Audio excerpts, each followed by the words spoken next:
नमस्कार, India TV देख रहे हैं आप और आपका बहुत बहुत स्वागत है। आपके साथ मैं हुसैन रिजवी और स्टूडियो में मेरी साथी मौजूद हैं मीनाक्षी जोशी। जो डर गया समझो मर गया, ये सिर्फ फिल्मी डायलॉग नहीं है, ये जिंदगी की सच्चाई है, ये जिंदगी की हकीकत भी है। हम सब की जिंदगी में एक से बढ़कर एक परेशानियां आती हैं, एक से बड़ी एक चुनौतियां आती हैं, जिसका सामना मजबूत हौसले से ही किया जा सकता है और किया जाना चाहिए। तो जिंदगी की जंग मुश्किल नहीं रह जाती। हेल्थ से जुड़ी एक ऐसी ही परेशानी का नाम है, एक ऐसी चुनौती का नाम है कैंसर। आप सही कह रहे हैं हुसैन। वर्ल्ड हेल्थ ऑर्गेनाइजेशन की एक रिपोर्ट के मुताबिक 10 में से एक भारतीय में कैंसर होने की आशंका बनी रहती है।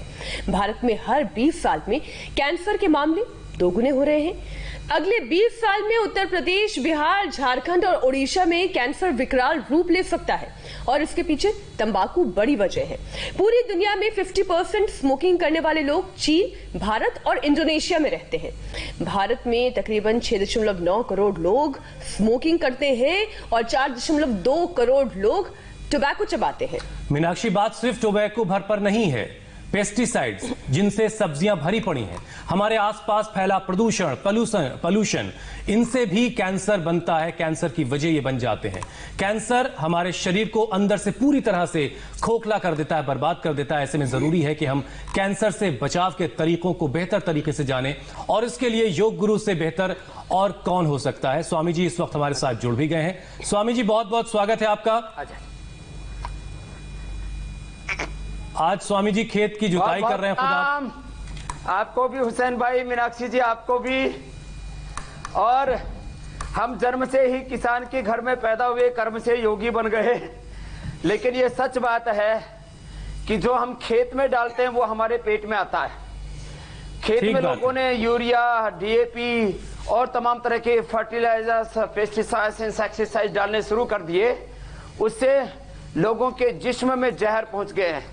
साग सब्जियां, फल, अन्न जो कुछ हम खाते हैं, दूध, घी आदि सब खेत से आता है और वो जहरीला हो गया है।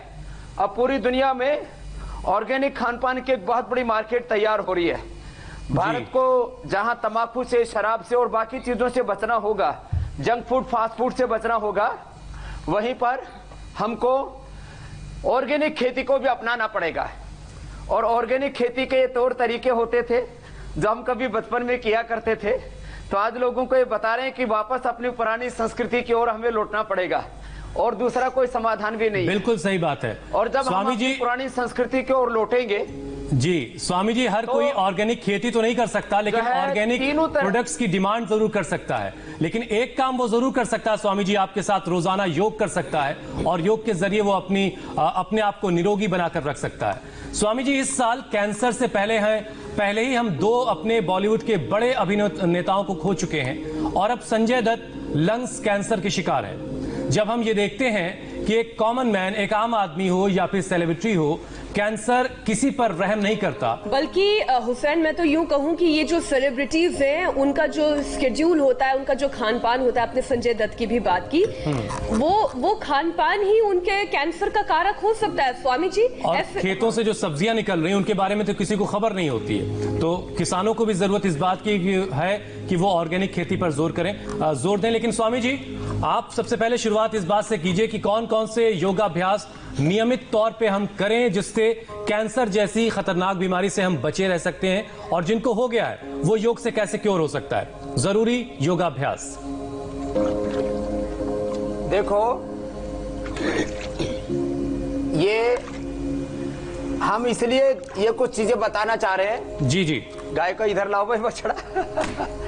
ये ऑर्गेनिक दूध, वहीं गाय का वहां पास में लाओ, गाय के ऑर्गेनिक दूध, ऑर्गेनिक घी, ऑर्गेनिक साग सब्जियां, इसकी जो हमारी प्राचीन परंपरा थी खान पान की, वो खत्म हो गई। आप तो कह रहे हो कि हम इसका डिमांड कर सकते हैं, इसका बाजार बना सकते हैं। अभी भी भारत में ऑर्गेनिक जो खाना पीना है, इसके प्रति जो जागरूकता होनी चाहिए वो नहीं होने के कारण से बहुत दिक्कतें हैं। अब कहां तो हम जो है ये ऑर्गेनिक खाते पीते थे, अब वो सब छूट गया है। तो मैं तो थोड़ा ये प्रतीकात्मक रूप से आपको बता रहा हूँ। स्वामी जी, आप तो गाय का क्योंकि दूध दो रहे हैं। मैंने तो ये बचपन में दूध निकाला हुआ है गाय भैंस की खूब सी। हम सभी लोग जो ये मतलब मॉडर्न तो ये सोसाइटी organic कल्चर में रहने दूध। वाले लोग हैं, वो कहाँ तो गाय पालेंगे और क्या तो वो ऑर्गेनिक दूध पियेंगे। स्वामी जी मीनाक्षी से पूछिए लेकिन किसको ये होता है कि- बहुत जरूरी है, तो ये हमारा भाई निकालेगा, निकाल लो। मैं 18वीं मंजिल पे रहती हूँ। तो मैं अभी मैं योग के ऊपर आ जाता हूं पूरी तरह से, और ये बताना चाहता हूं सबको कि वापस अपने पुराने कल्चर पर हमें लौटना पड़ेगा। और इसमें सबसे अच्छा है, देखो अलग अलग जगह का कैंसर लोगों को होता है जी।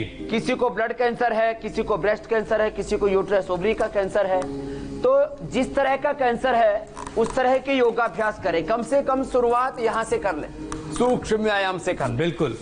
और चाहे जो 18वीं मंजिल पे रहता हो, हैं। चाहे जो जमीन पे रहता तो हो, 100% योगाभ्यास सब कर सकते हैं।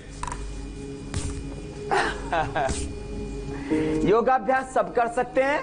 और कोई भी कैंसर है, ये सूक्ष्म व्यायाम ये यहां से शुरू करें। फिर किसी को पेट का कैंसर है, किसी को ब्रेस्ट का कैंसर है, किसी को ब्रेन कैंसर है, उसके लिए अलग अलग तरह के योगाभ्यास हम बताने वाले हैं। तो कम से कम सूक्ष्म व्यायाम से, हाथों पैरों को ये सूक्ष्म व्यायाम कोई भी कर सकता है, लंबे लंबे श्वासों के साथ ये सब करें। हमने हजारों लोगों का कैंसर ठीक किया है। पूरी दुनिया में डेटाबेस की बात होती है, साइंटिफिक एविडेंस की बात होती है, साइंटिफिक डॉक्यूमेंटेशन की बात होती है। तो लंबे लंबे श्वासों के साथ जो है मैं ये बताना चाहता हूं कि हमने कुछ लोगों को 3rd स्टेज और एक्सेप्शन के तौर पर 4th स्टेज के भी कैंसर के पेशेंट्स को हमने कंट्रोल यानी क्योर किया, बिना रेडिएशन के, बिना कीमो के, बिना ऑपरेशन के। कुछ का कैंसर इतना बढ़ चुका था कि उनके लिए ऑपरेशन, रेडिएशन, कीमो जरूरी था, तो उनको मरने से बचा लिया। और तीसरी और महत्वपूर्ण बात है, रिकरेंस करीब 90 से 99% लोगों को कैंसर से का हो जाता है। एक बार एक ब्रेस्ट निकाली, फिर दूसरी ब्रेस्ट निकालनी पड़ती है, फिर यूट्रस ओवरी में आ जाता है, फिर लिवर में आ जाता है, फिर बोन्स में चला जाता है, पूरी बॉडी में धीरे धीरे करके कैंसर फैल जाता है। और ऐसे में चाहे आपको 100% योग आयुर्वेद से कैंसर को ठीक करना हो, या ऑपरेशन, रेडिएशन, कीमो के साथ योग करना हो, या अपने आप को रिकरेंस होने से बचाना हो, योग को तो अपनाना ही पड़ेगा। तो ऐसे ये सूक्ष्म व्यायाम अच्छा स्वामी जी, ये जरूर करें।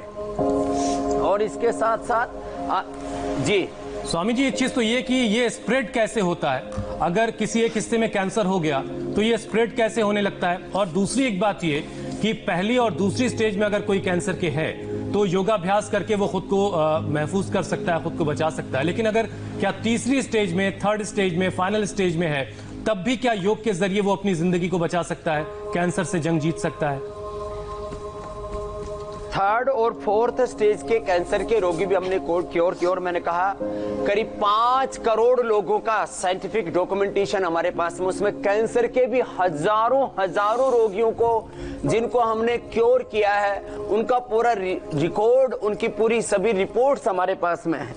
मैं बाय नेम उनको जानता हूं जिन लोगों को मैंने ठीक किया। क्योंकि प्रारंभ के दौर में तो एक एक व्यक्ति को हम खुद देखा करते थे, अब तो हमारे हजारों वैद्य पूरे देश में, पतंजलि मेगा स्टोर्स हैं, पतंजलि चिकित्सालय, आरोग्य केंद्र है, हरिद्वार में हजारों लोग पूरे हर दिन करीब 50,000 से 1 लाख लोग हमारे यहाँ हमारे केंद्रों पर आते हैं। गवर्नमेंट से भी बड़ा इंफ्रास्ट्रक्चर हमारा योग आयुर्वेद का है।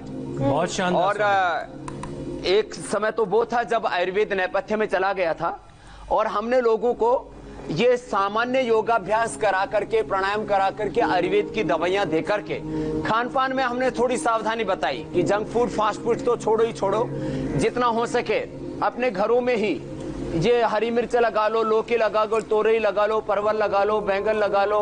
आप ये हमने पिछली बार जब ये आए थे तो गमलों में लगाए थे, देखो ये मकई अब कितने अच्छे हो गए, गमले के अंदर ही गमले के अंदर ही आप मकई लगा सकते हो, गमले के अंदर ही आप लौकी तोरी लगा सकते हो। घर आंगन में थोड़ी जगह है तो आप ये देखो ये पपीता लगा सकते हो, कितने सुंदर सुंदर फल लगे हुए हैं। एक में अभी मेरे सामने वाला पेड़ है, इसमें तो कम से कम मुझे लगता है 100-200 लगे हुए होंगे। ये अपने घर आंगन में लगा सकते हैं। अपने छत के ऊपर लगा सकते हैं। आजकल हम ये सिखा रहे हैं, इंडिया टीवी के माध्यम से बता रहे हैं। पपीते तो बहुत ही सुंदर लग रहे हैं, उनको नजर ना लगे किसी की, जल्दी से पके और लोगों के थाली तक पहुंचे। स्वामी जी, एक ब्रेस्ट कैंसर जो है वो महिलाओं में बहुत बड़ी समस्या है। ब्रेस्ट कैंसर के वॉरियर्स के लिए रोजाना करने वाले योग और प्राणायाम कौन कौन से? पहले योगाभ्यास बताएं, फिर हम प्राणायाम करेंगे। तो सूक्ष्म व्यायाम पूरा हो गया। अब जो कैंसर के रोगी सूर्य नमस्कार कर सके, तो सूर्य नमस्कार में हाथ पैर पेट पीठ पूरी बॉडी का इन्वॉल्वमेंट होता है। और जो भाई हुसैन जी पूछ रहे थे कि कैंसर फैलता कैसे है, कैंसर कोई कम्युनिकेबल डिजीज नहीं है, इसमें कोई बैक्टीरिया वायरस नहीं है। ये जो आप थोड़ी देर पहले कह रहे थे कि इतने लोगों को भारत में कैंसर होने की संभावना है, मैं कह रहा हूं हर व्यक्ति को कैंसर होने की संभावना है। Every person have cancer cells in the body. ये मेडिकल साइंस का बहुत बड़ा सत्य है। लंबे लंबे श्वासों के साथ सूर्य नमस्कार करें। बॉडी के सेल्स को दो ही तरह से डिफाइन किया जाता है मेडिकल साइंस में, pre cancer cells, post cancer cells.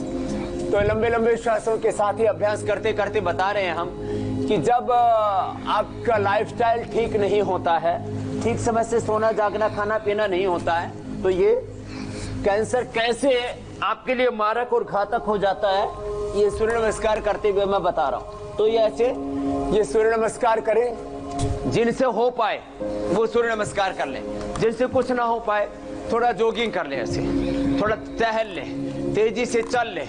जितना ज्यादा ऑक्सीजनेशन होगा बॉडी के अंदर लंबे लंबे श्वासों के साथ, जिससे जितना बन पाए उतना ऐसे ये अभ्यास कर ले। जितना जिससे बन पाए लंबे लंबे श्वासों के साथ योगिक जॉगिंग, सूर्य नमस्कार, फिर पोस्चर्स में जो भी कर सकते हैं। अब माना ब्रेस्ट कैंसर ही है तो ताड़ासन ही कर लिया, ऐसे तिर्यक ताड़ासन कर लिया, कटी चक्रासन कर लिया। एक बहुत बड़ा सत्य मैं बताना चाहता हूं, जो 20 साल पहले मैंने कहा था, फिर जॉन हॉपकिंस हॉस्पिटल के डॉक्टरों ने भी उसके ऊपर रिसर्च किया और अब तो इसके ऊपर नोबेल पुरस्कार भी मिल गया है कि ऑक्सीजनेशन से आप कैंसर से लेकर के तमाम बीमारियों को मिटा सकते हैं। पहले बोला जाता था stress, less physical activity, obesity, unhealthy lifestyle, ये सब बीमारियों का मुख्य कारण है। अब एक वाक्य और जुड़ गया है, less oxygen supply is the main cause of all diseases. और कैंसर का तो बड़ा कोज यही है। जितना ज्यादा लंबे श्वास लेंगे, दिन भर में भी कोशिश करें सांसों पर कंसंट्रेट करें। जैसे बौद्ध दर्शन में विपश्यना में जो है लंबे लंबे श्वास, जितने दीर्घ सूक्ष्म श्वास होंगे, तो ये ट्राई किया गया कैंसर की कोशिकाओं को लेकर के। जैसे अलग अलग प्रकार के केमिकल, अलग अलग प्रकार के सॉल्ट्स, अलग अलग प्रकार के जो है फाइटोकेमिकल्स, मेटाबोलाइट्स, ये सब इस्तेमाल करते हैं अलग कैंसर सेल्स के ऊपर। हम लोग भी cell line trial, animal trial, फिर ह्यूमन ट्रायल तक के सारे ड्रग डिस्कवरी के सारे रिसर्च करते हैं। तो ह्यूमन सेल को लेकर के उनको ज्यादा ऑक्सीजन दिया गया तो कैंसर उनके भीतर का खत्म हो गया। अब कैंसर होता क्या है? Indiscipline growth of cells and indiscipline breaking of cell, this is called cancer. Cancer जो है, ये गैया मैया को गुड़ और भाई रोटी खिला दो तो लंबे लंबे श्वास। बहुत दूध देती है हमारी गाय, 20-25 किलो तक दूध देती है, देसी गाय है।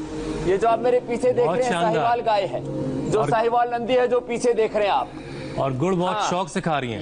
ये हिंदुस्तान में और पाकिस्तान के भी बॉर्डर पर खूब पालते हैं, कोई मजहब का भेदभाव नहीं है। बिल्कुल सही बात। गाय जो है वो मजहब से पहले बनी है, मजहब तो पिछले 2-3 हजार सालों में बने हैं। जी, तो गाय तो प्रकृति ने बनाई है, भगवान ने, खुदा अल्लाह परमात्मा ने बनाई है। तो खैर, ये अब ब्रेस्ट कैंसर के लिए मैं बता रहा था, लंबे लंबे श्वासों के साथ करें, लंबे लंबे श्वासों के साथ ऐसे जो भी कर सकते हैं आराम आराम से। ये वृक्षासन, लंबा श्वास भर के ठहर गए एक स्थान पर 1 मिनट तक ऐसे अपने आप को कंसंट्रेट करना। बैलेंस बहुत शानदार है स्वामी जी। लंबा श्वास लेंगे उतना ज्यादा कैंसर, और बैलेंस ही जिंदगी का जितना लंबा श्वास लेंगे उतना ही कैंसर को आप कंट्रोल कर पाएंगे। कैंसर दूसरे तरह से समझे हुसैन भाई, तो कैंसर क्या है?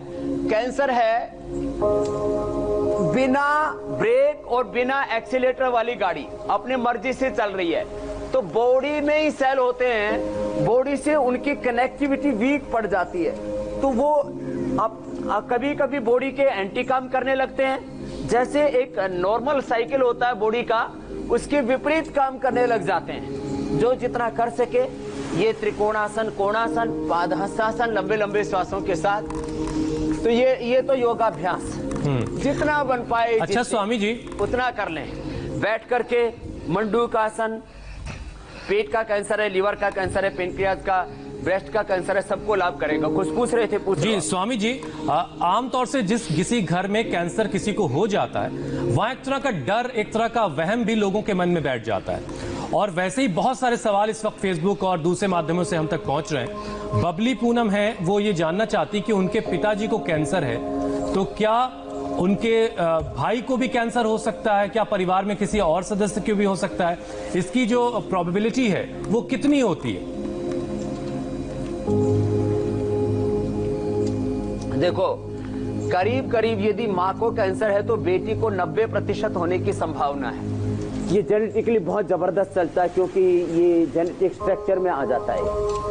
माँ को यदि यूट्रस में, ओवरी में कैंसर था, ब्रेस्ट में कैंसर था, तो बेटी को होने की 90% संभावना रहती है। लेकिन मैंने कहा प्राणायाम करेंगे, योगाभ्यास करेंगे, एक्सरसाइज करेंगे, डाइट के ऊपर ध्यान देंगे, लाइफस्टाइल को अच्छा बना के रखेंगे, तो फिर 1% भी नहीं होगा। ये पूरे एग्जाम्पल्स हमारे सामने हैं। तो ये भुजंगासन, ये बहुत शानदार है। तो इसलिए मतलब घर में अगर किसी को कैंसर है, योग जरूर करें। योग नहीं करेंगे तो पॉसिबिलिटी रहेगी, उसको कोई टाल नहीं सकता। जेनेटिकली वो आगे ना बढ़े, योग कीजिए और उसको वहीं पर रोक दीजिए।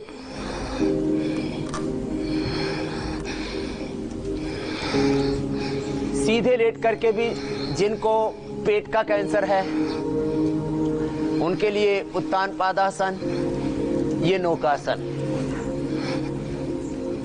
और पवन मुक्तासन। तो किसी को लीवर में, किसी को किडनी में गांठ बन जाती है कम पानी पीने से, हाई ब्लड प्रेशर से, पेट में भी गांठ बन जाती है, आंतों में, लीवर में, खान पान ठीक न होने से। उत्तान पादासन, नौकासन, पवन मुक्तासन। तो मैक्सिमम केस हो रहे हैं, यूरिनरी ट्रैक्ट में कैंसर हो रहा है, प्रोस्टेट ग्लैंड में कैंसर हो रहा है, किडनी में कैंसर हो रहा है, लीवर और आंतों के साथ साथ पेनक्रियाज में कैंसर हो रहा है, ब्रेस्ट में कैंसर, यूट्रस में, ओवरी में कैंसर माताओं बहनों को आम है। तो उन सबको ये पवन मुक्तासन, उत्तान पादासन, नौकासन, ये कंधरासन, लंबे लंबे श्वासों के साथ, जिससे जितना बन पाए और जिसको जैसी आवश्यकता है। अब जैसे किसी को स्पाइनल कॉर्ड का कैंसर है, मैंने 4th स्टेज का बात कर रहे थे, स्पाइनल कॉर्ड के सारे मणके जो वर्टिब्राज हैं वो फ्यूज हो गए थे। स्वामी प्यारी चंडीगढ़ की माता जिंदा है। मैं तो कल सोच रहा था उसका वीडियो अगली बार जब कैंसर का प्रोग्राम होगा, आपको ऐसे दसियों कैंसर के 4th स्टेज के कैंसर के पेशेंट हमने जो अच्छे किए, उनके लाइव एग्जांपल मैं दे सकता हूं। मैं हमेशा प्रत्यक्ष में विश्वास रखता हूं। बिल्कुल मंगवाइएगा स्वामी जी। आडंबर, पाखंड, अंधविश्वास कार्यक्रम में शामिल किया जाएगा। कहीं कहाई सुनी सुनाई बातों में, लिखी लिखाई बातों में विश्वास नहीं करता जी। अच्छा स्वामी जी, एक और चीज जोड़ लेते हैं जरा इसमें। 4th स्टेज का कैंसर जी। स्वामी जी, तंबाकू, गुटखा और स्मोकिंग, इसकी वजह से भी ओरल और लंग कैंसर एक बड़ी समस्या है। तो ये जो आदत है इन सारी चीजों की, इन आदतों को कैसे छुड़ाएं, उसमें योग कैसे हमारी मदद कर सकता है, इस चीज को भी जोड़ लीजिएगा। तो जिनको तंबाकू खाने की आदत है उनके लिए हमने तो एक तो हरड़ बटी हम बनाते हैं, उसको ले। उसके लिए हमने बोला था वो लौंग, इलायची, दालचीनी, सौंफ, मुलेठी, ये थोड़ा मुंह में डाल करके थोड़ा तेल चबा लें, इससे आदत छूट जाती है। एक बहुत अच्छा उपाय, मेरे साथ ही ये जो यहाँ पर जो बच्चे हैं शूटिंग करते हैं, इनमें से एक लड़का जो है वो सिगरेट पीने की इसको आदत थी, तो उसने पतंजलि का जो दिव्य दंत मंजन आता है वही रगड़ा उसने। कुछ तो तंबाकू वाला है, वो खतरनाक है। वो मंजन 2 टाइम करना शुरू कर दिया, उसकी तंबाकू की आदत और सिगरेट की आदत छूट गई है। बहुत बढ़िया। तो ये तो मेरे साथ में जो लड़का 20 साल से था, प्रमोद गोखले, उसका एग्जाम्पल दे रहा हूं, यही लाइव है वो। तो भस्त्रिका, ये छोटे छोटे उपाय हैं, इनको करें। ये आगे और भी उपाय मैं बताऊंगा। भस्त्रिका ये 5 से 10 मिनट का करना होता है कैंसर वालों को। जितना ऑक्सीजन की सप्लाई ज्यादा होगी उतना कैंसर कम होगा। दूसरा, कपालभाति। किसी भी तरह की शरीर में गांठें बन जाती हैं। ब्रेन में कैंसर है, यूट्रस में, ओवरी में, प्रोस्टेट में, ब्रेस्ट में, कहीं पर भी बॉडी में गांठ है, कपालभाति आधा से 1 घंटा, अनुलोम विलोम आधा घंटा, ये करने से गांठ डिजोल्व होने शुरू हो जाती है। 1 से 3 महीने में गांठ पूरी तरह से अपने आप डाइल्यूट हो जाती है, पिघल जाती है। जबरदस्त लाभ है। कपालभाति, अनुलोम विलोम, ये दोनों आधा घंटा से लेकर के 1 घंटा कपालभाति और अनुलोम विलोम तो दिन भर मैंने देखा कैंसर के रोगी करते रहे और 4th स्टेज तक के कैंसर के रोगी अच्छे हो गए। खान पान पर नियंत्रण जरूरी है। तंबाकू के साथ साथ ज्यादा चाय, ज्यादा कॉफी, ज्यादा नमक खाना, junk food, fast food, preserve food, इससे तो बचना पड़ता है इंसान को। तो ये बहुत जबरदस्त है कपालभाति। तो खान पान के ऊपर विशेष ध्यान देना पड़ेगा। और तंबाकू जो आपने बताया, शराब बताई, इनसे तो बचना ही पड़ेगा। जंक फूड, फास्ट फूड से बचना ही पड़ेगा। एकदम तनाव मुक्त जीवन जीना पड़ेगा, अपने आप को व्यवस्थित करना पड़ेगा। तो कपालभाति ये प्रोस्टेट कैंसर के लिए, किडनी के कैंसर के लिए, लीवर आंतों के कैंसर के लिए, पेनक्रियाज के कैंसर के लिए, और बॉडी में कहीं पर भी, हाथों में, पैरों में, ब्रेन में कहीं पर भी गांठ होती है उसको डिजोल्व करने के लिए, हाँ, उसके लिए औषधियां भी हैं।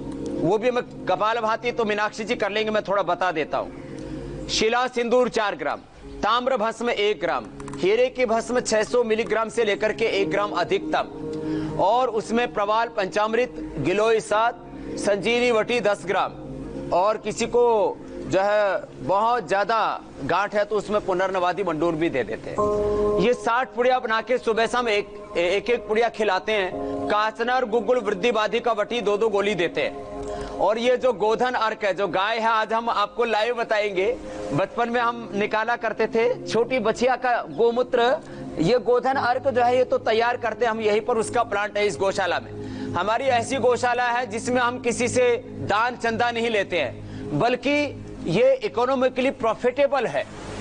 हमें गाय आधारित खेती को, गौशालाओं को स्वावलंबी बनाना पड़ेगा। आत्मनिर्भर भारत की बात हो रही है, तो हम ये तो गोधन अर्क तो तैयार करते हैं। आज में गाय से ही जो है एक तरीका होता है कि छोटे बच्चिया का तुरंत मूत्र निकाल के पी जाओ। ऐसा करके गौशालाओं में रह करके लोगों ने, हजारों लोगों ने सुबह शाम गोमूत्र पिया, दिन भर प्राणायाम किया, जो गाय के गोबर गोमूत्र से खेती होती है वही अन्न खाया पिया, और कैंसर के रोगी ठीक हो गए।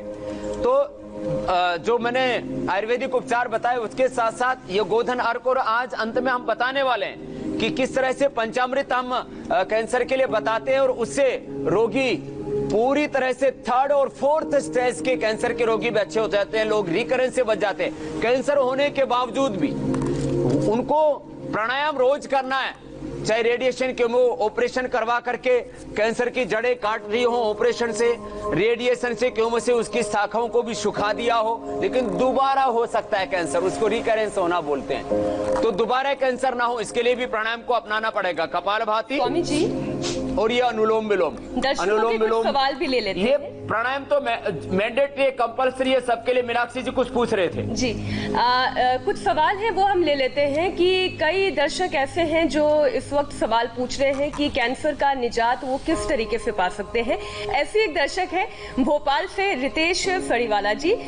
उनका सवाल है कि उनकी मां को यूरिनरी ब्लैडर में कैंसर है और उनकी एक किडनी निकाली जा चुकी है, अब वो ठीक है। वो जानना चाहते हैं कि उनकी मां कौन कौन से योगाभ्यास करे जिससे उनकी ये बीमारी वापस से ना हो, रिकरेंस जिससे हम बार बार बात कर रहे हैं। ये सवाल है।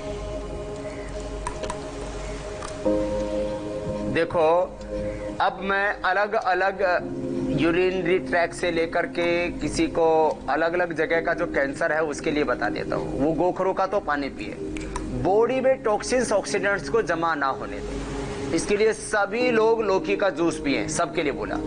गोधन अर्क पिए रिकरेंस से बचने के लिए। और आज हम अंत में बताने वाले हैं वीटग्रास, एलोवेरा, गिलोय, तुलसी, नीम, इन 5 चीजों का जूस बना करके सब डेली पीते रहे, तो बॉडी में कोई भी टॉक्सिन्स ऑक्सीडेंट्स जमा नहीं होंगे और पूरी बॉडी कैंसर फ्री रहेगी।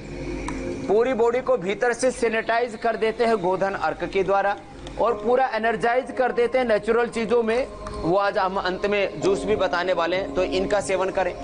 जिनको लीवर का कैंसर है वो सर्वकल्प का सेवन करें। जिनको ब्रेस्ट का कैंसर है और लंग का कैंसर है वे जरूर से माताएं बहनें शतावर चूर्ण 1-1 चम्मच खाएं जो ब्रेस्ट कैंसर से जूझ रही हैं, या ब्रेस्ट कैंसर ठीक हो चुका है नहीं तो दूसरी ब्रेस्ट में आ जाएगा, फिर मल्टीपल ऑर्गन्स में फैल जाएगा। जिनको लंग का कैंसर है वे श्वासाहारी दूध में हल्दी, शिलाजीत, च्यवनप्राश का सेवन जरूर करें। जिनको ब्लड कैंसर है वो ये पंचामृत जूस जो हम बताने वाले इसका सेवन करें। जिनको भी कहीं पर भी शरीर में गांठें वो सुबह 2 ग्राम हल्दी जरूर लें। ये देखो ये हल्दी, पूरा खेत हल्दी का है मेरे बाईं तरफ आप देख रहे हैं। ये हल्दी, ये अदरक, ये तुलसी, ये एलोवेरा, ये गिलोय अपने घरों में लगाएं और रोज पिया करें, तो ये कैंसर का प्रिवेंशन भी है। और हल्दी जो है 2 ग्राम सुबह खाली पेट ले ली जाती है तो किसी भी तरह की गांठ, कोई भी सिस्ट की ग्रोथ नहीं होती है, नहीं तो शरीर में कहीं पर भी किसी को भी गांठ पनपने लगती है। एक खास बात बता देना चाहता हूं, जिनकी भी उम्र 40-50 के आसपास है वे एक बार कम से कम, कुछ लोग कभी भी बॉडी चेकअप कराते नहीं, तो एक बार अल्ट्रासाउंड करा लें। कहीं आपके लीवर में, कहीं आपकी जो है स्प्लीन के पास, कहीं पेनक्रियाज के पास, कहीं आंतों में, कहीं किडनी में। कम पानी पीने से, जरा गौर से सुनना, कम पानी पीने से, ज्यादा स्ट्रेस में रहने से, ज्यादा नमक खाने से कैंसर जो है किडनी के अंदर पहले सिस्ट हो जाती है, वो बेनाइन ट्यूमर होती है, लेकिन योग नहीं किया तो फिर वो मैलिग्नेंट कैंसरस हो जाती है। इसलिए पानी 3 से 4 लीटर जरूर पिए पूरी बॉडी को डिटॉक्स करने के लिए, वो बहुत जरूरी है। तो ये मैंने कई प्रकार के और कैंसर से बचने के लिए कुछ सामान्य उपाय बता दिए। ऑर्गेनिक खाए पिए, अब इसको अपनाने की जरूरत है, आने वाला भविष्य इसी का होगा। बिल्कुल तो सही अनुलोम विलोम ये स्वामी जी एक सवाल और है। 1-1 घंटा सुबह, दोपहर, शाम 3 बार कर सकते हैं। स्वामी जी सवालों की बहुत लंबी फेहरिस्त है, हम उनसे भी माफी मांग लेते हैं जिनके सवाल हम शामिल नहीं कर पाते, लेकिन हमारी कोशिश होती है कि जो बहुत सारे एक तरह के सवाल हैं उनको शामिल कर लिया जाए। राजन शर्मा है, वो सवाल पूछ रहे हैं कि उनकी मां को लंग्स कैंसर है और वो कीमोथेरेपी नहीं करवाना चाहते हैं, तो उन्हें क्या करना चाहिए, समाधान क्या है?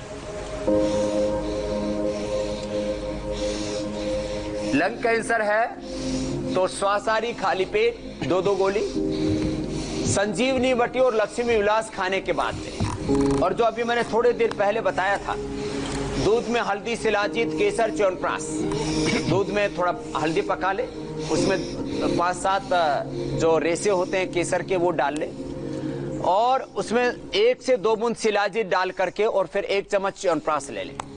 जो शिला सिंदूर, ताम्र भस्म, स्वर्ण वसंत, मालती, प्रवाल, पंचामृत, अमृतासत, और ये तो जबरदस्त है, ये तो सबको लेना है। और काचनार, गुग्गुल, वृद्धिवादी का पट्टी, कहीं पर भी गांठ है तो उसको डिजोल्व करने के लिए, और खाली पेट यदि हो सके तो जो आज हम बताने वाले हैं वो जूस, ये तो सबको पीना जरूरी है, वो अभी थोड़ी देर में बताएंगे। तो ये करने से उनको बिना किसी ऑपरेशन के, बिना रेडिएशन कीमो के लंग कैंसर अच्छा हो जाएंगे। 100% मैं कॉन्फिडेंस और एविडेंस के साथ बोल रहा हूं, मेरे पास इसकी पूरी साइंटिफिक प्रूफ है।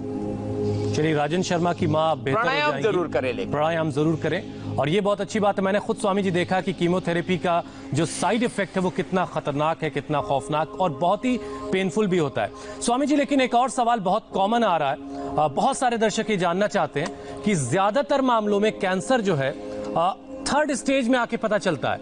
आदमी की शारीरिक बनावट, ताकत और उसके आगे पहली और दूसरी स्टेज में कैंसर की खबर ही नहीं होती उसको, और जब तक कैंसर की खबर मिलती है तब तक बात हाथ से निकल चुकी होती है। तो ऐसा कोई जरिया है, ऐसा कोई उपाय है जिसके जरिए हम ये जान सकें कि हमारे शरीर में कहीं कोई कैंसरियस सेल्स क्रिएट हो रही हैं, बन रही हैं, हम उनको वहीं रोक लें? एक तो ब्लड टेस्ट कराते हैं तो उसमें TLC, WBC, RBC और प्लेटलेट्स, ये जब अनियंत्रित दिखे तब समझ लेना ब्लड कैंसर हो रहा है। फिर मैंने कहा एक बार 25-30 साल की उम्र में, बाद में 40 के आसपास फुल बॉडी चेकअप करा लेना चाहिए। उसमें MRI, CT स्कैन से लेकर के, अल्ट्रासाउंड से लेकर के, पूरी बॉडी के एक्सरे से लेकर के, तो पता लग जाता है कहीं कोई गांठ तो ग्रोथ नहीं हो रही है। तो ये बॉडी चेकअप जरूरी है। कुछ लोग लापरवाही में बॉडी चेकअप कराते नहीं, ये तो मैंने इंटरनल बॉडी का बोला। हिंदुस्तान में करीब 90% लोग अपने दांतों को चेक नहीं कराते, इसलिए माउथ कैंसर का एक बड़ा कारण है। दांतों में कैंसर पनप जाता है, मसूड़ों में कैंसर हो जाता है, चेक ही नहीं करवाते। मुझे अच्छी तरह से याद है 20-25 साल पहले जब मैं देखता था तो जो दांतों वाले डॉक्टर हैं और जो पशु वाले डॉक्टर, इनकी इतनी दुर्गति होती थी। डांगरू के डॉक्टर को तो ऐसे बिहेवियर करते थे जैसे कोई डॉक्टर ही नहीं है। और दांतों के डॉक्टर बड़े बड़े ऐसे नकली से दांत लगा करके और खोखे के बाहर या कहीं दुकान के बाहर ऐसे लगा करके बैठा करते थे, उनके पास कोई जाता नहीं था। विदेशों में हर छोटे बच्चे से लेकर के बड़े तक दांतों का ओरल जो है वो जितने भी बीमारियां उनको और दांतों की टेस्टिंग हर साल में एक बार जरूर लोग करवाते हैं। नहीं तो कहीं पर भी दांतों के अंदर कैविटी हो जाती है, दांतों के अंदर कहीं ना कहीं कोई मसोड़ों के अंदर कोई चीज पनप रही होती है और पता ही नहीं लगता और वो कैंसरस हो जाती है। तो बॉडी चेकअप कराना बहुत जरूरी है और खान पान की सावधानियां जरूरी है। जंक फूड, फास्ट फूड से लेकर के तंबाकू से लेकर के जितने केमिकल वाले फूड है, मैं किसानों से एक हाथ जोड़ करके आगे करूंगा, जब भी आप बाजार में ये बैंगन लेकर के आते हैं, भिंडी लेकर के आते हैं, कोई भी साग सब्जी लेकर के आते हैं, फसल लेके आते हैं, 7 दिन पहले कम से कम उसके ऊपर कोई छिड़काव ना करें। मैंने ऐसे लोगों को मैंने देखा है जो ऐसे ही साग सब्जियां खाते रहे, किसी को डायबिटीज, किसी को हार्ट की प्रॉब्लम, किसी को ब्लड प्रेशर और कैंसर, ऐसा नहीं MS ऑटोइम्यून डिजीज जैसी बीमारियां हो गई, क्योंकि बाजार से लेकर के आए, बस उसको सामान्य पानी से धोया और उसके अंदर वो जो है जो इंसेक्टिसाइड्स हैं, पेस्टिसाइड्स हैं, वो बड़े खतरनाक हैं। इससे तो हमें बचना ही पड़ेगा हुसैन भाई। बिल्कुल। और हमारे दर्शकों को ये जान लेना चाहिए कि स्वामी जी खुद ये कह रहे हैं कि मेडिकल चेकअप बॉडी का, कंप्लीट बॉडी चेकअप बहुत जरूरी है। और मतलब ये कि स्वामी जी जो हमेशा एक बात कहते हैं कि वो मेडिकल साइंस के खिलाफ नहीं है। मेडिकल साइंस और आयुर्वेद अगर साथ साथ चले तो हम जिंदगी को और बेहतर बना सकते हैं। हुसैन, लोग कितनी कंजूसी कर जाते हैं केवल ये सोच के कि कौन पैसे खर्च करे। अगर आप आज अपना मेडिकल चेकअप करवा लेंगे, पूरा टेस्ट करवा लेंगे, तो कल को आपको ज्यादा खर्च से बचने का उपाय मिल जाएगा। आप हमारे साथ योग अभ्यास मैं भी ये काम करता हूँ, मैं भी करवाता हूँ। अच्छा स्वामी जी, वैभव यादव हैं, वो पूछ रहे हैं, हालांकि आपने भी बताया 10,000 लगते हैं। बिल्कुल। हाँ, वैभव यादव पूछ रहे स्वामी जी की जो आपने बताया कि दूध में हल्दी का इस्तेमाल करना है, वो हल्दी जो है कच्ची वाली हल्दी पीस के दूध के साथ उबालनी है या फिर जो पाउडर आता है उसको इस्तेमाल करना है, कैसे लेना है जरा और किस किस वक्त में लेना है जरा ये भी बता दीजिए। हल्दी के गांठ लेकर के आओ भाई। देखो, हल्दी की कच्ची गांठ लेकर के कद्दूकस करके यदि दूध में उसको उबालते हैं तो वो सबसे बेस्ट है, कच्ची हल्दी। और यदि वो ना मिले तो फिर तो हल्दी ले ही ले। अब हल्दी का प्रोसेस करना होता है, इसको हल्दी की गांठ को फिर मिट्टी में दबाते हैं, इसको सुखाते हैं, तब जाकर के यह हल्दी तैयार होती है। तो हल्दी का बेस्ट है कि ऐसे ये जो कच्ची हल्दी के ऐसे गांठ लेकर के और इसको कद्दूकस करके और फिर यदि उबालते तो अपने घरों में गमले के अंदर ही लगा लें, हल्दी गमले में लग जाती है जैसे हमने लगाई हुई है, और इसको कद्दूकस करके दूध में उबाल के पिएंगे तो ज्यादा फायदा होगा। अथवा अभी इसको धो देंगे और धो करके, और फिर आज मैं बता रहा हूं जो हम 5 चीजों का जूस बता रहे हैं उसी के अंदर इसको डाल देंगे हम, इसको धो करके। और फिर ये अभी मेरा इसका समय भी हो गया है। एक तो ये तैयार हल्दी है, तो जो है टर्मरिक पाउडर, इसका भी इस्तेमाल कर सकते हैं, लेकिन सबसे अच्छी है कच्ची हल्दी। तो आपको अभी कपालभाति, अनुलोम विलोम ये कार्यक्रम चल रहा है, मीनाक्षी जी करते रहेंगे। मैं अगला भी कार्यक्रम कर लेता हूँ क्योंकि मैं इसी पे आने वाला था स्वामी जी। एलोवेरा का पत्ता, आपने शुरुआत में एलोवेरा का नाम लिया था। हाँ हाँ जी, ये बड़ा जबरदस्त है। ये एसिडिटी को भी ठीक करता है, ये अर्थराइटिस को भी अच्छा करता है, ये इम्यूनिटी को भी बढ़ाता है, ये धातु रोगों को भी मिटाता है, ये कमजोरी को भी ठीक करता है, ये वात रोगों को ठीक करने के साथ साथ ये लीवर की कैसी प्रॉब्लम हो, आंतों की कैसी प्रॉब्लम हो, डायबिटीज में बड़ा उपयोगी है। मैं पहली बार जब अमेरिका गया तो मेरे से बोला, वहाँ मैक्सिको के लोग बहुत रहते हैं, बोले जी मैक्सिको वाले जो लोग होते हैं उनकी जहाँ भी सब्जियाँ बिकती हैं वहाँ वो लोग जो है वो ये एलोवेरा का पत्ता जरूर रखते हैं। तो मैंने वहां पूछा, गया मैं उनकी मंडी में, मैंने कहा भाई तुम क्यों इसका सेवन करते हो? बोले इससे शुगर की बीमारी नहीं होती, ये शुगर के लिए भी अच्छा है। ये ऐसे इसके देखो, मैंने इसकी सब्जी भी बताई है, इसका पाक भी बताया है, इसका लड्डू भी बताया है, इसकी बर्फी भी बताई है। और स्किन के लिए तो ये रामबाण है, जो है गुड़िया जैसा रहने देता, बुढ़िया होने नहीं देता। आजकल की जब लड़कियां जो है वो को अलग अलग तरह की लीपापोती करके केमिकल लगा लगा करके अपनी स्किन खराब करती रहती है, तो ऐसे ये एलोवेरा 25 से 50 ml ये जरूर इस्तेमाल करें डेली। ये डेली का कार्यक्रम बता रहा हूं। एलोवेरा फिर करीब ऐसे एक 1.5 फीट की ये गिलोय की डंडी, ये गिलोय ताजी ले और इसको कूट ले, उबालने से भी ज्यादा अच्छा है।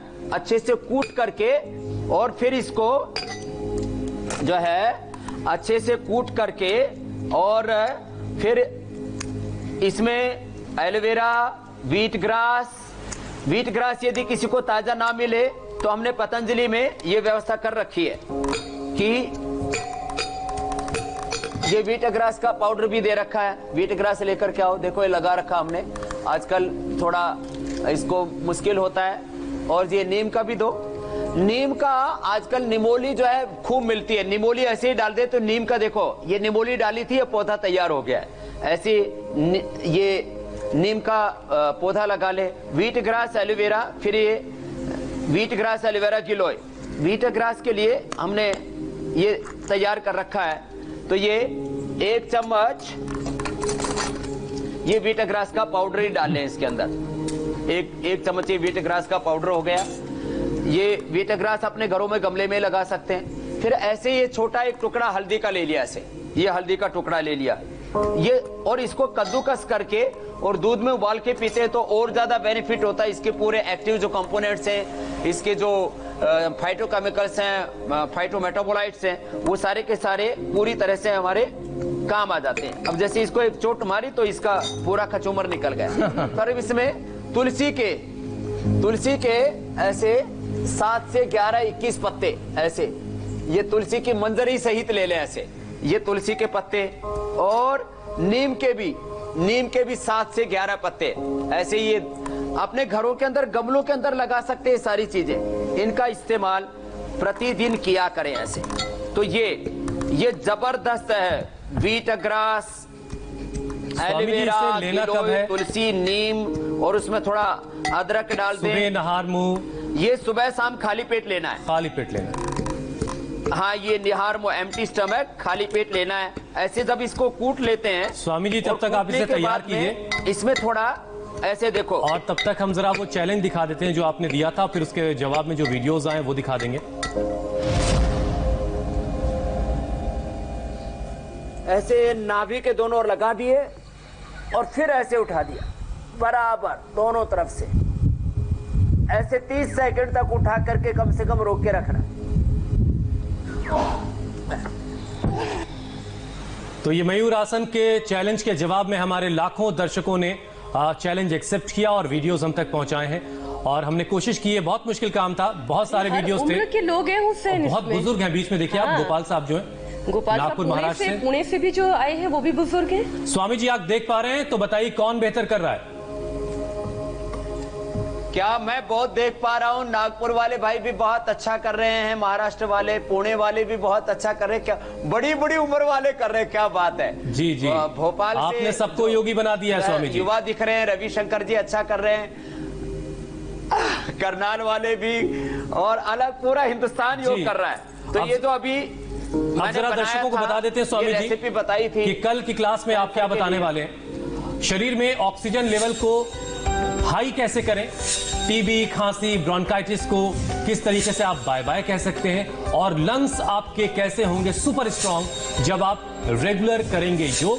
स्वामी रामदेव के साथ कल लंग्स पर लगेगी स्पेशल क्लास। स्वामी जी तैयार हो गया? और हाँ, तैयार हो गया। देखो, इसी के अंदर थोड़ा पानी या गोधन अर्क भी मिला दें तो ये और ज्यादा इफेक्टिव हो जाएगा। ऐसे मिला करके और फिर इसको मिक्सी में डाल करके और फिर इसका पूरा अच्छे से जूस बना ले। फिर एक तरीका तो ये है, तो इसको खूब कूट करके और कपड़े से भी छान सकते हैं, और फिर मिक्सी में डाल करके और इसका बना लेते हैं फिर जूस, और जूस बना दो भाई अब इसका पूरा।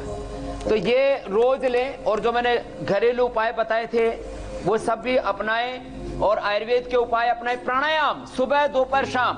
अब किसी किसी को तो 4th स्टेज का कैंसर हो जाता है तो सामने मौत दिखती है। जो सारी बातें आपने बताई हैं उनका सबको ख्याल रखना है, और इन जूस जो आयुर्वेदिक औषधि बताई है उसको लेना है, और योग करना है, प्राणायाम करना है। स्वामी जी को ये पौधा लगा रहे हैं शायद।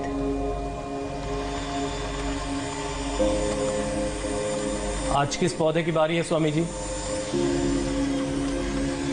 एलोवेरा। ये एलोवेरा का पौधा आज लगा दे रहे हैं। जी जी जी। और ये एलोवेरा का पौधे में इसके साइड में फिर अपने आप ही इसके बीज अपने आप ही इसके अंदर से छोटे छोटे इसके बच्चे निकल आते हैं। तो अपने आप ये तैयार हो जाता है। तो एक से ये 10, 20, 50, 100 हो जाते हैं। बहुत जल्दी फास्ट ये ग्रो करता है। और जो मैंने बताया था, देखो ऐसे घुटाई करने के बाद में इस तरह से तैयार हो जाता है। बस इसको फिर छान करके पी ले और सुबह शाम ये प्रयोग कर ले तो निश्चित रूप से ऐसे अपने घरों के अंदर थोड़े थोड़े अपने गमलों में, अपने छत के ऊपर, अपने बालकोनी में, अपने आंगन में ऐसे पेड़ पौधे लगाएंगे, प्रकृति को अपनाएंगे तो सारी विकृतियां आप भगा पाएंगे। बिल्कुल सही। और अंत में मैं आज यही कहूंगा, शुद्ध आहार अपनाओ, प्रकृति को अपनाओ, योग को अपनाओ, इम्यूनिटी को बढ़ाओ, कोरोना को भी भगाओ, कैंसर को भी भगाओ। ये एक सहज जीवन पद्धति है। आदमी इससे इस ट्रैक से उतरा, इसलिए सारी बीमारियों के चक्रव्यूह में फंस गया। बिल्कुल, बहुत बहुत शुक्रिया स्वामी जी। धन्यवाद, नमस्ते। और ब्रेक का वक्त है, लेकिन आपको बता दें ब्रेक के बाद क्या है। भारत चीन तनाव के बीच आज तीसरे दौर की बातचीत होगी। पूरी खबर आपको देंगे ब्रेक के बाद।